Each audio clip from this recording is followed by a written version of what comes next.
नमस्कार बच्चों, आज हम भर्तृहरि जी द्वारा रचित नीति शतकम के 26वें श्लोक से पढ़ेंगे। सुनो सच्चरितः सती प्रियतमा स्वामी प्रसादोन्मुखा स्निग्धं मित्रम् अवंचकः परिजनो निष्क्लेशलेशं मनः आकारो रुचिरः स्थिरश्च विभुवो विद्यावदातं मुखं तुष्टे विष्टपकष्टहारिणी हरौ संप्राप्यते देहिनाम्। प्रस्तुत श्लोक के माध्यम से कवि कहना चाहते हैं कि भगवान विष्णु के प्रसन्न होने पर मनुष्य को हर प्रकार के सुख की प्राप्ति हो सकती है।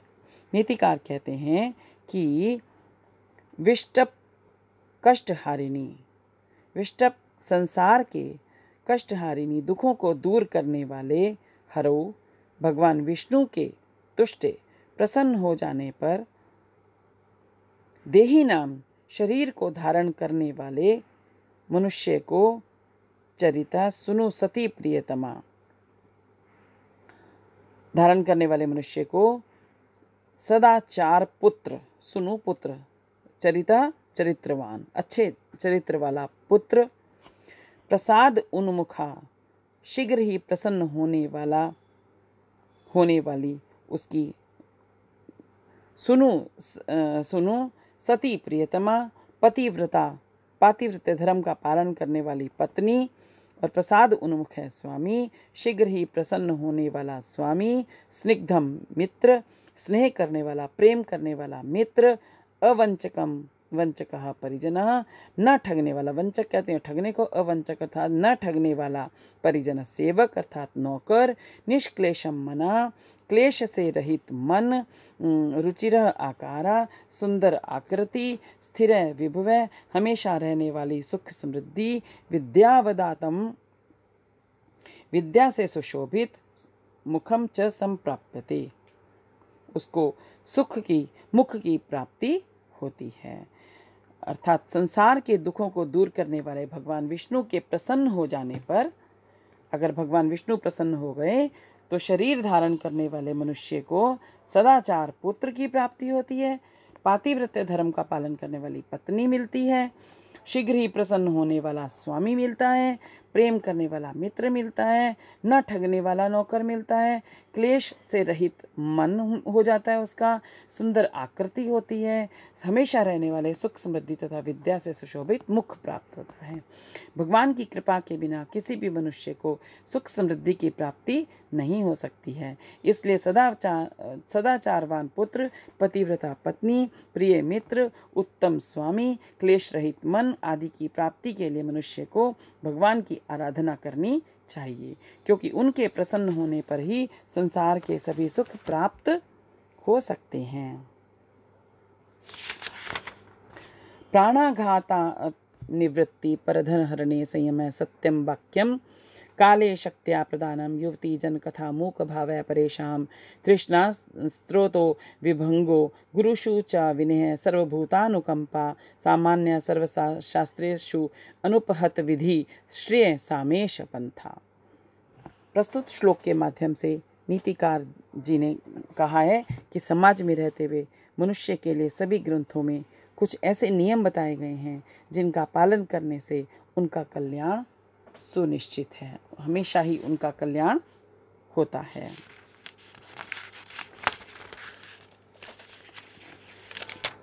कहते हैं कि प्राण आघातात, प्राणों का आघात करने वाला अर्थात जीव हिंसा, काले समय पर, प्राण आघातात निवृत्ति, जीव हिंसा से निवृत्ति अर्थात जो मनुष्य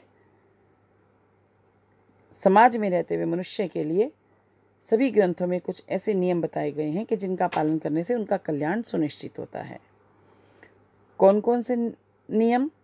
जीव हिंसा ना करना, जीव हिंसा से निवृत्ति अर्थात दूर रहना, पर धन हरणे संयम है, दूसरे के धन का हरण करने से संयमित होना अर्थात मन को, अपने चित्त को रोकना, सत्य वाक्यम, सच वाक्य बोलना, काले समय पर, और शक्त्या अपनी सामर्थ्य के अनुसार प्रदानम दान आदि देना, देने की भावना रखना। परेशान युवती जन कथा मूक भाव है। परेशान दूसरे जनों की, युवती जन स्त्रियों की कथा, उनकी चर्चा करने के समय मूक भाव रखना अर्थात चुप रहना। गुरुषु च विनय, गुरुजनों के प्रति विनम्रता का भाव रखना। तृष्णा स्रोत विभंग, तृष्णा के प्रभाव का नाश और सर्वभूत अनुकंपा, सभी प्राणियों पर दया करना। एष सर्व शास्त्रेषु, यह सभी मनुष्यों के अनुपहत विधि सामान्य श्रेय पंथा, सभी मनुष्यों के कल्याण का यह साधारण मार्ग है, जिसे सभी शास्त्रों में कभी नष्ट ना होने वाला अनुपहत, सर्वशास्त्रेषु अनुपहत, सभी शास्त्रों में कभी भी नष्ट ना होने वाला विधान के रूप में, विधि विधान के रूप में वर्णित किया गया है। जीव हिंसा से निवृत्ति, अपने मन को हटाना, दूसरे के धन का हरण करने से अपने मन को रोकना, सच बोलना, समय पर और अपनी शक्ति के अनुसार दान आदि देने की भावना रखना, दूसरों की स्त्रियों की चर्चा के समय उनकी बातें करने के समय पर खुद चुप रहना, गुरुजनों के प्रति विनम्रता का भाव रखना, तृष्णा के प्रवाह का नाश करना अर्थात लालसा नहीं रखना, सभी प्राणियों पर दया रखना, ये सभी मनुष्यों के कल्याण का साधारण मार्ग है, जिसे सभी शास्त्रों में कभी नष्ट ना होने वाले विधान के रूप में वर्णित किया गया है। समाज में रहते हुए मनुष्यों के लिए सामान्य तथा सर्वशास्त्र सम्मत कल्याण का मार्ग है सत्य, अहिंसा, अस्तेय, दान, विनम्रता आदि। इन सद्गुणों के पालन से मनुष्य का सर्वसिद्ध कल्याण सुनिश्चित है। प्रारभ्यते न खलु विघ्न भयेन नीचैः, प्रारभ्य विघ्न विहिता विरमति मध्या, विघ्नैः पुनः पुनरपि प्रतिहन्यमाना, प्रारभ्य च उत्तम जना न परित्यज्यन्ति।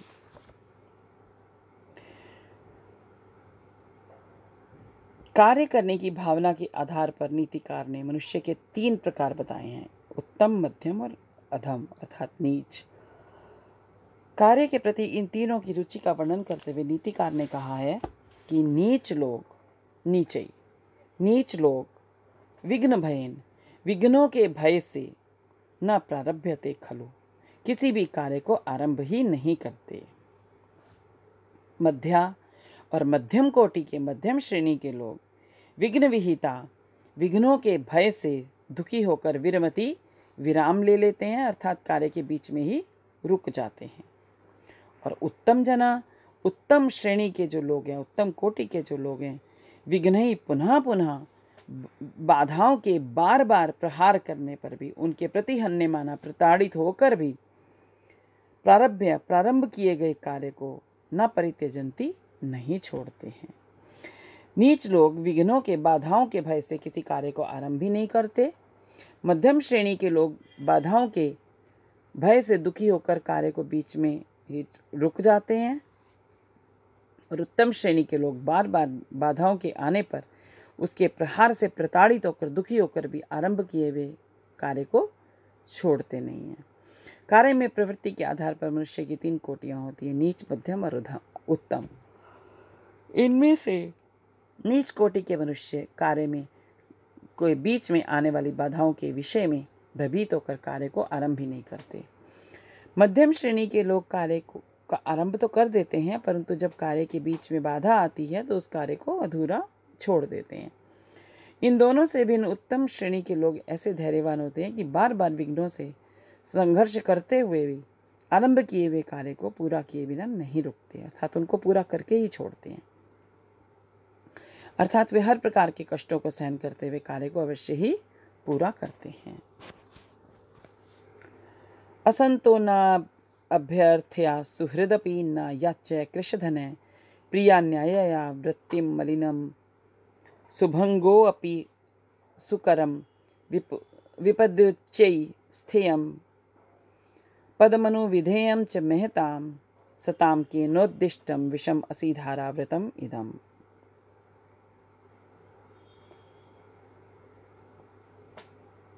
नीतिकार ने महापुरुषों की जीवन शैली का वर्णन किया है प्रस्तुत श्लोक में। कहते हैं कि महापुरुष कैसे होते हैं। कहते हैं असंतय न अभ्यर्थया, दुर्जनों से असंत अर्थात जो दुष्ट व्यक्ति हैं, जो असंत व्यक्ति हैं, जो दुर्जन व्यक्ति हैं, उनसे अभ्यर्थया, वो कैसे होते हैं? याचना ना करनी, प्रार्थना ना करनी। और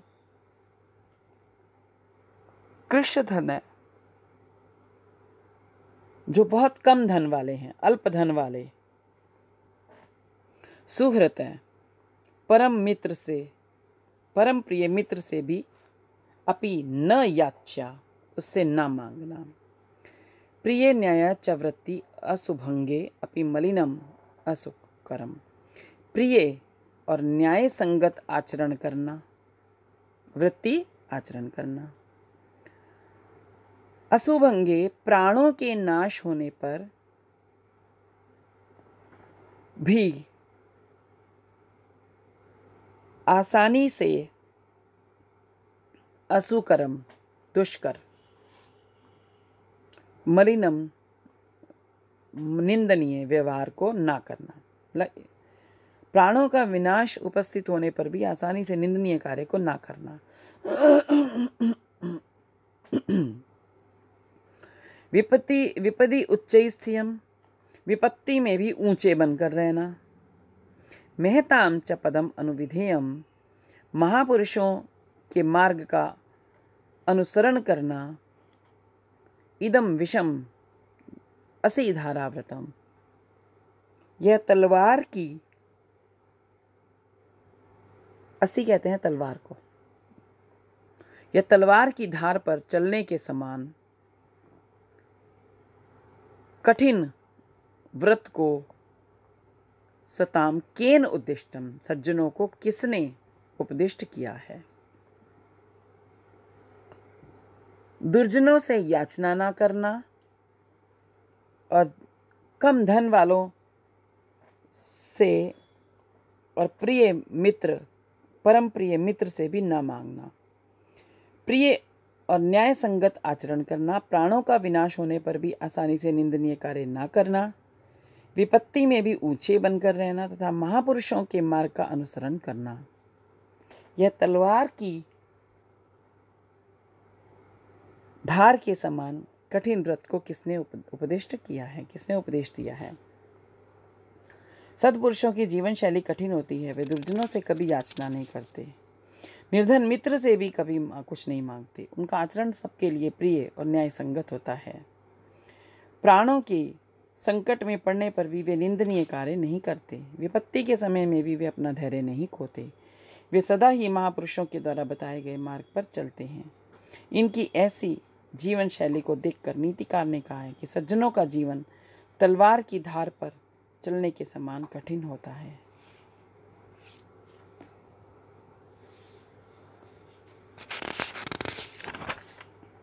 क्षुत् क्षामो अपि जरा कृशो अपि शिथिल प्रायो अपि कष्टाम दशाम आपन्नो अपि विपन्न दिधि अतिरपि प्राणेषु नश्यते अपि मत्ते भेन्द्र विभिन्न कुंभ पिशीत ग्रासैक बद्ध स्पृह किम जीर्णम तृणमत्ति ज्ञानम महताम अग्रेसरः केसरी। क्षुत् क्षामो अपि जरा कृशो अपि। प्रस्तुत श्लोक के माध्यम से कवि कहना चाहते हैं कि स्वाभिमानी सिंह जो होता है, शेर होता है, वो व्याकुल व दुखी अवस्था में भी अपने स्वाभिमान को नहीं छोड़ता है। इसलिए कहते हैं कि यद्यपि क्षुत् क्षाम अपि, भूख से व्याकुल होने पर भी, जरा कृशः अपि, वृद्धावस्था में कृश दुर्बल कमजोर होने पर भी, शिथिल प्राय शिथिल होने पर भी, कष्टाम दशाम कष्टों से युक्त दशा को प्राप्त होने पर भी, विपन्न दिधीति अपि तेजहीन होने पर भी, प्राणेषु नश्यत्सु अपि प्राणों के नष्ट प्राय होने पर भी, मत्त इभेन्द्र विभिन्न कुंभ पिशीत पास एक बद्ध स्पृह, मदमस्त मतवाले गजराज के मस्तक को चीरकर उसके मांस को खाने की ही इच्छा रखता है। मतवाला गजराज के मस्तक को चीरकर उसके खाने की ही इच्छा करता है। वास्तव में मानम हताम अग्रेसरा केशरी, स्वाभिमानियों में प्रधान शेर क्या किम जीर्णम तृणम अत्ति, क्या सूखे घास को खाता है, अर्थात नहीं खाता है।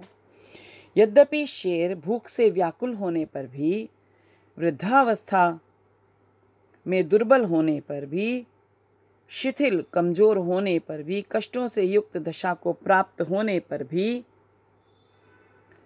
तेजहीन होने पर भी, प्राणों के नष्ट प्राय होने पर भी, मतवाले गजराज के मस्तक को चीरकर उसके मांस को ही खाने की इच्छा रखता है। वास्तव में स्वाभिमानियों में प्रधान शेर क्या सूखे घास को खाता है, अर्थात सूखा घास नहीं खाता है।